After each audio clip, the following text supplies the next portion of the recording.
Sosok Yana D. Putra, calon wakil Bupati Ciamis meninggal 2 hari jelang pilkada.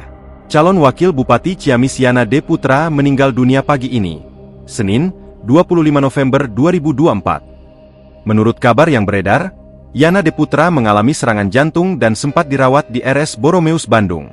2 hari sebelumnya, Yana dan Herdiat Sunaria melakukan kampanye akbar di Taman Lokasana Ciamis.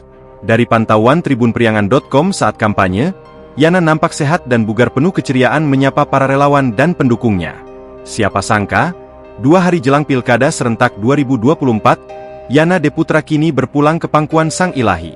Kabar tersebut tentu membuat beberapa kalangan termasuk para jurnalis di Kabupaten Ciamis kaget. Yana meninggal di usia yang terbilang masih muda yakni 47 tahun. Yana Diana Putra ini lahir pada 26 November 1976 di Ciamis, Jawa Barat. Yana merupakan seorang politikus Indonesia.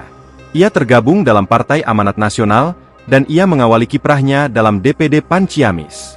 Diketahui, Yana menjadi legislator selama 3 periode berturut-turut, tepatnya pada 2004 hingga 2009, 2009 hingga 2014, dan 2014 hingga 2019.